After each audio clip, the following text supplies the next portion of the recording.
It's called The Delicate Sprigs of Love. He is sitting next to her. The firmness of her thigh is pressed against his. There's no light between them. He listens so heavily to the heartbeat of her that he hears the murmuring of aspens on the hillside. He tells her this. How could he sit next to her if he didn't tell her this? She is beautiful in the manner in which there is so much beauty it almost cancels itself. I can lie down in the golden shape of your shadow, he says, and no longer question myself. She wonders if they were just prisoners of the freedom that brought them there, or if to love him would mean waiting for promises lying awake in the draft of crossing stars. They kiss, and though he is still alone in the fear that no one will ever kiss him, he is sitting next to her. Laredo, 1945. Mums is sleeping. All the sentences she diagrammed are falling out of her mouth.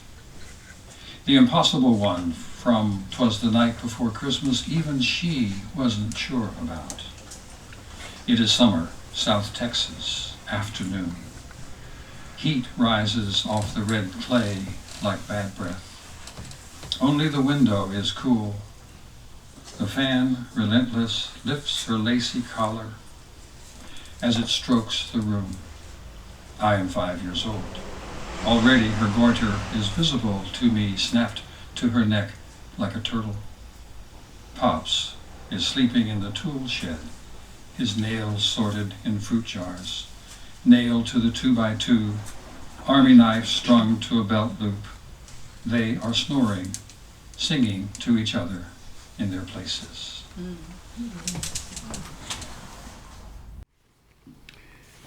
So, this poem is for Dustin. It's called What It Was. And they asked if it felt like sex when the sperm hit the egg. And I said no, which was partially true. The in-body sex and the out-of-body sex. But they weren't talking biology. She explained it like conversation, the egg mother did. She said she had come to believe in benevolence, honored to be chosen. Asked me to give the shot that would start her eggs rolling, and I did. Brief exposure on a different bed. Clinical touch, fluids entering. Distance fenestrated, but kept. Well, it did, and it didn't feel like sex, and a child grew where sex was still trying to make up its mind. And the mother who wombed this child wondered if sex would be different now. New presence claiming the ache where absence used to be. Well, maybe. And meanwhile, he grew, this child, and was intelligent. And how openly his mother could brag about him, someone said, because she felt no genetic connection. What did I know? I thought it would be the same, though it's not the same, is it? The womb space connection, the egg space connection, a distinction by truth and the memory of loss. Well, they asked again, is it sex when it happens in a petri dish? And I told them the story Stephen Dunn tells, the girl's poem about making love in a boat. A boy in her class said it wasn't love, it was fucking. She said, if it felt like love, it was. And I say, two women sit on a bed exchanging poems, two wombs, one egg, the one egg missing, the one provided. They are writing about the child, and I am in a different room, making myself into background.